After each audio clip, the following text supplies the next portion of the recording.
Assalamualaikum warahmatullahi wabarakatuh. Selamat pagi semuanya, anak-anakku semua. Semoga dalam keadaan sehat semua ya. Dan kita harus selalu berusaha berdoa supaya wabah ini segera berakhir dan bisa melaksanakan kegiatan lagi seperti semula.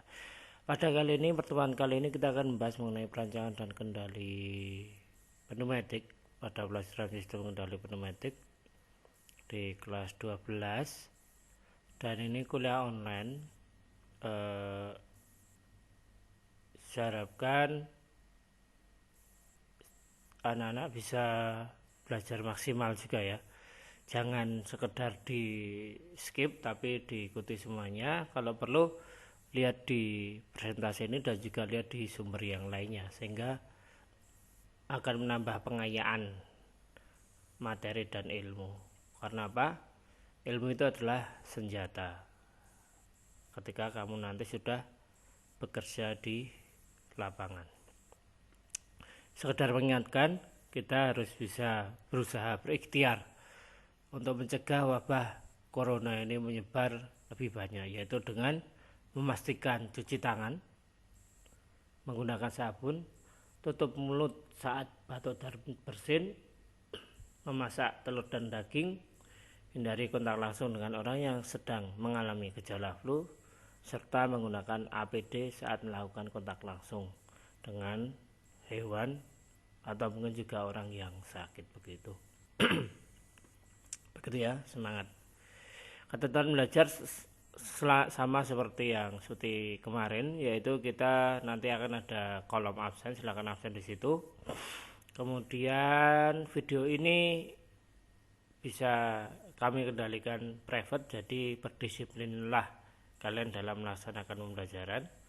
Kemudian nanti tugas dikirim ke email ekoarianto.mt13@mail.ugm.ac.id, dan jika ada pertanyaan nanti ditulis di kolom komentar ya, nggak usah sungkan-sungkan. Dan nanti ini salah dituliskan di kolom komentar, dan supaya hidup diskusi kita ditulis di kolom komentar kalau ada pertanyaan, dan teman yang lain bisa menjawab di situ. Gitu ya, kita harus aktif untuk sharing atau berbagi ilmu dan permasalahan gitu. Kemudian ikutilah petunjuk pembelajaran agar kalian tidak tersesat dalam melakukan pembelajaran. Kompetensi dasarnya deskripsi hubungan antar komponen pada layout rangkaian kontrol pneumatik, layout komponen dan sistem kontrol pneumatik. Ini ya, diagram alir kendali pneumatik seperti ini. Jadi ada beberapa elemen yang menyebabkan sistem kendali pneumatik itu bisa berjalan sebagai mestinya. Yang pertama yaitu elemen output, yang kedua elemen pemroses, elemen sinyal, dan sumber udara bertekanan. Dijelaskan secara singkat seperti ini. Elemen output adalah elemen yang terdiri dari silinder yang ada di sini.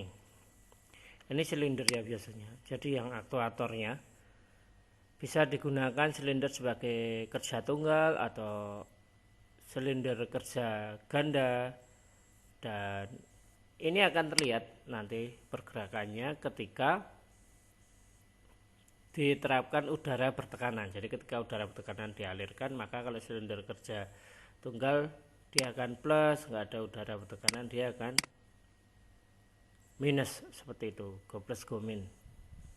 Kemudian yang kedua adalah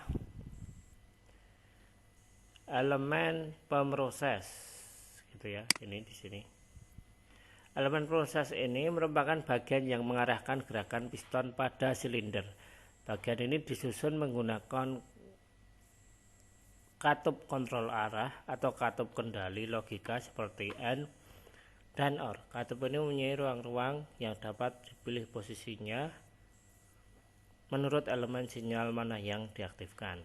Nah, kayak gini. Jadi ini nanti yang memproses, yaitu yang akan mengarahkan gerakan piston di sini untuk plus atau minus. Ini dapat juga disusun menggunakan katup logika berupa N dan OR gitu. Kemudian bagian ketiga yaitu elemen sinyal. Elemen sinyal ini merupakan bagian yang menempel pada elemen kontrol, di mana pada elektropneumatik katup kontrol arah akan dikendalikan oleh udara yang akan aktif jika diberikan masukan udara gempa. Bagian ini akan berhubungan dengan bagian pengendali berupa udara gempa, rangkaian listrik dan lain sebagainya. Di sini elemen sinyal. Gitu. Dan elemen yang keempat yaitu udara bertekanan. Elemen ini merupakan power supply dari udara bertekanan, di mana diukur menggunakan satuan bar. Komponen udara ini bisa diperoleh dari mesin kompresor, bisa juga udara dalam tabung penampungan udara bertekanan. Jadi kalau nggak ada kompresor, kita bisa menggunakan tabung yang sudah diisi oleh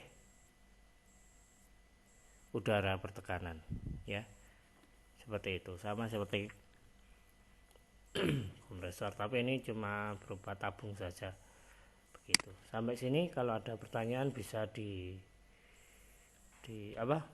ditanyakan di kolom komentar ya, nggak usah malu-malu, karena memang ini adalah pembelajaran online. Kalian tanyanya caranya ya gimana ya, dengan menuliskan di kolom komentar kalau ada pertanyaan atau diskusi atau masukan dan lain sebagainya, begitu.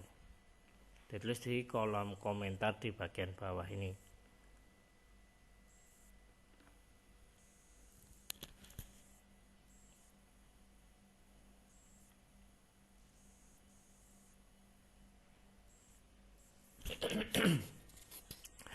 Jika diterapkan pada suatu rangkaian maka seperti ini. Ini ada gambar rangkaian pneumatik ya. Ini ada beberapa bagian untuk elemen output. Elemen output ini diterapkan atau di bagian ini. Ini adalah silinder kerja ganda. Ini yang akan bergerak atau akan beraktuasi ketika diterapkan udara bertekanan, begitu. Bisa plus, bisa minus. Kemudian yaitu elemen pemroses. Ini elemen pemroses ini. Nah, ini salah satu yang mengarahkan udara.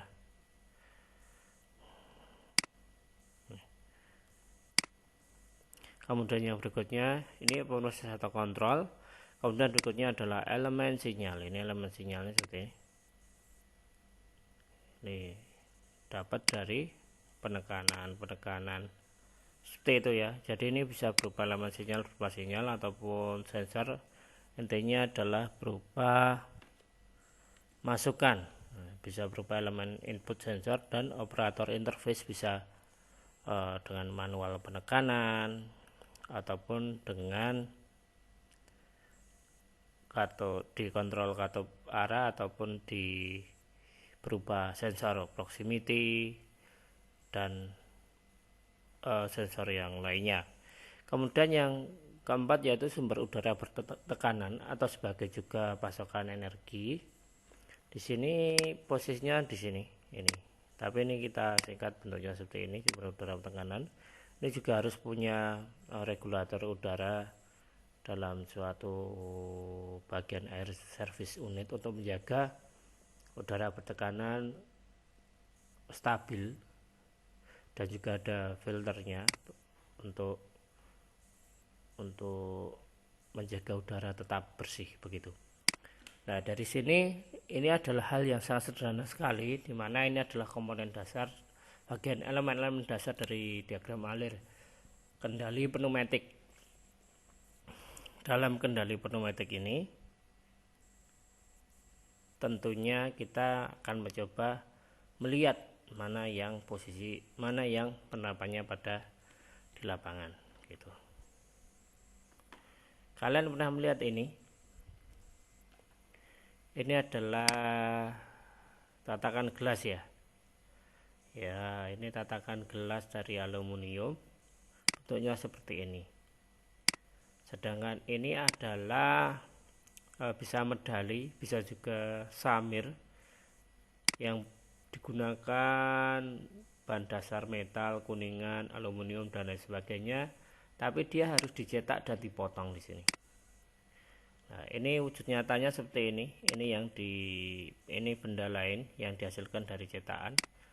Cetakannya itu bisa berupa seperti ini. Ya, ini ada bagian yang timbul dan tenggelam sehingga ketika dicetakkan ke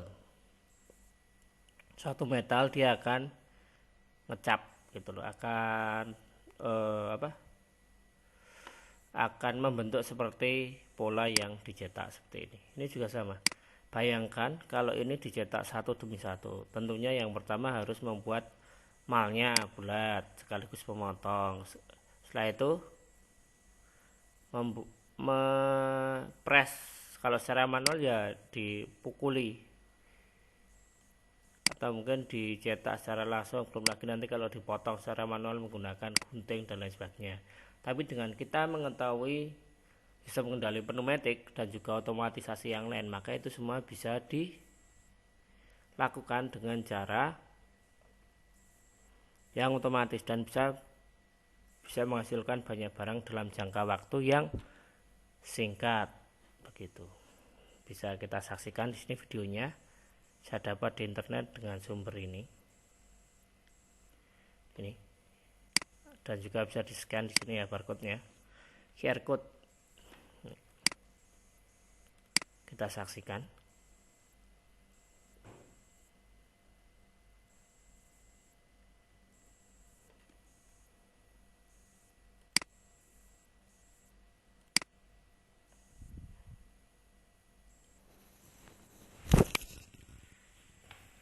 Ini dapat dari internet. Kalian bisa nyari contoh yang lain banyak sekali. Ini contoh itu.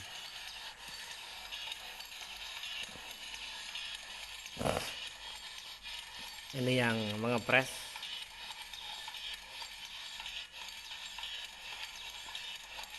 Ini hasil jadinya.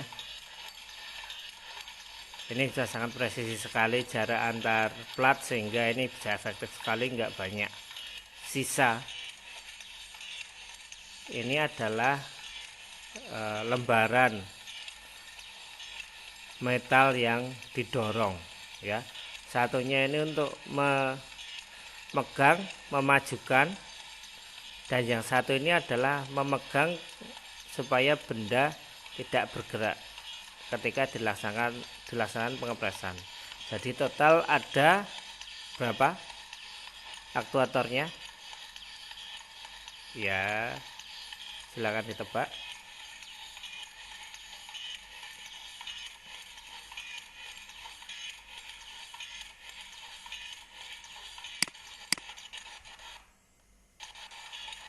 Nih, supaya terlihat semua. Nah, ini bertugas untuk menekan dan memajukan. Yang ini bertugas untuk menahan ketika dilakukan pengepresan. Setelah itu dia akan off. Begitu. Totalan ada berapa pneumatik? Mana selang sumber udaranya? Mana bagian pemrosesnya? Mana bagian sinyal pengaktifannya? Kalian nanti bisa menentukan itu.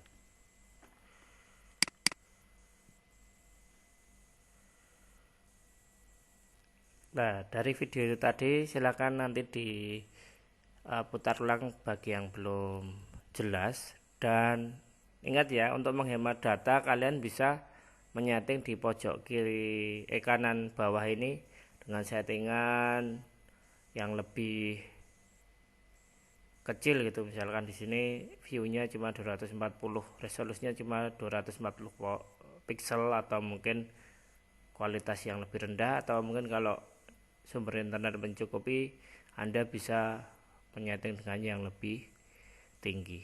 Nah, kita dari situ kalian sudah bisa menebak ya. Ini ada tugasnya sederhana sekali. Kalian cuma bikin sketsa saja ya, melihat video tersebut, pahami bagaimana. Jika kalian seorang engineer, menciptakan mesin tersebut. Buatlah sketsa saja mesin tadi, gambarnya. Kemudian alat bahannya apa, pneumatiknya. Nah, kemudian alat bahan yang dibutuhin apa aja. Itu aja. Kita belum sampai ke arah kontrolnya, tapi cukup membuat sketsa dari mesin tersebut dan juga alat dan bahan yang dibutuhkan. Sederhana sekali itu, dan itu mungkin 15 menit selesai. Mungkin itu aja.